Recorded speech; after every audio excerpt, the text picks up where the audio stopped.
Assalamualaikum warahmatullahi wabarakatuh. Perkenalkan, saya Nurul Huda Halir dengan NIM 2420203861211092 akan menjelaskan tentang keseimbangan makroekonomi Islam. Adaptasi model ESLN dalam ekonomi Islam. Dalam ekonomi Islam, penggunaan riba atau bunga secara tegas dilarang. Oleh karena itu, model ESLN tidak dapat diterapkan secara langsung. Adaptasi utama yang dilakukan adalah mengganti tingkat bunga dengan variabel insentif investasi yang sesuai syariah, yaitu tingkat bagi hasil, profit share atau rate of return, atau yang biasa disimbolkan dengan R.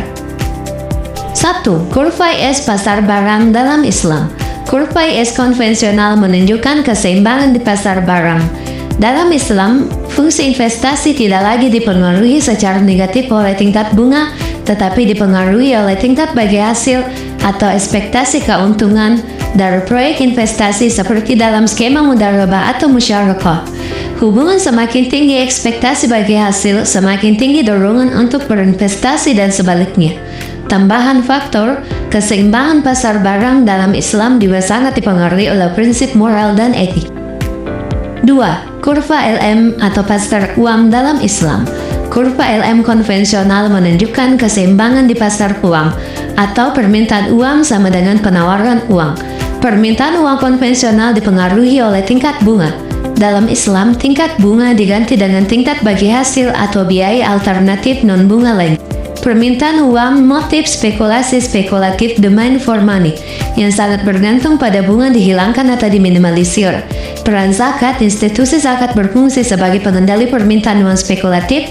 Zakat yang diwajibkan atas kekayaan yang menganggur, mendorong pemilik dana untuk memegang uang hanya untuk motif transaksi dan berjaga-jaga atau mengalokasikannya ke sektor real yang produktif agar terhindar dari pemotongan zakat. Alat kebijakan moneter. Kebijakan moneter Islam menggunakan variabel non-bunga seperti rasio cadangan wajib atau instrumen berbasis bagi hasil. 3. Keseimbangan ISLM syariah. Keseimbangan makroekonomi syariah tercapai pada perpotongan kurva IS syariah dan LMN syariah yang menentukan tingkat pendapatan nasional keseimbangan dan tingkat bagi hasil keseimbangan.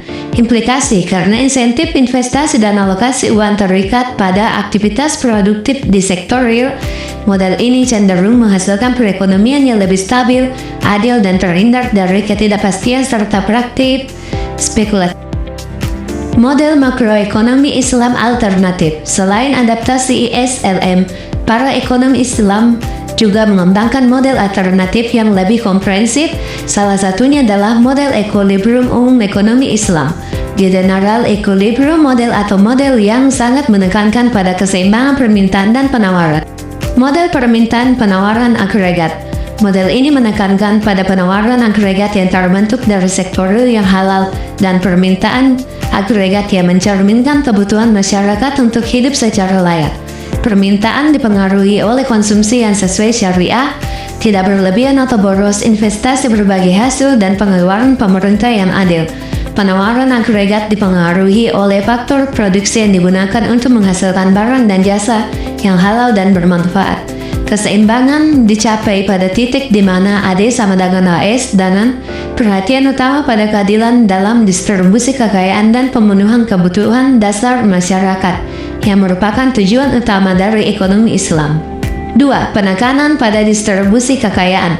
Model makroekonomi Islam sangat memperhatikan aspek moral dan sosial, menjadikannya berbeda dari model konvensional yang fokus pada efisien. Instrumen penting meliputi 1. Zakat, instrumen wajib yang mendistribusikan kekayaan dari yang mampu kepada yang berhak. 2. Wakaf dan infak atau sedekah.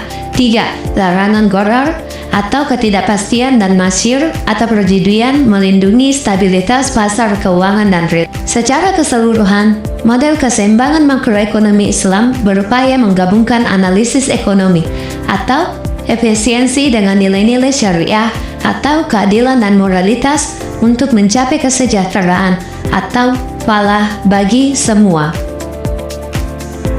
Sekian dan terima kasih. Wassalamualaikum warahmatullahi wabarakatuh.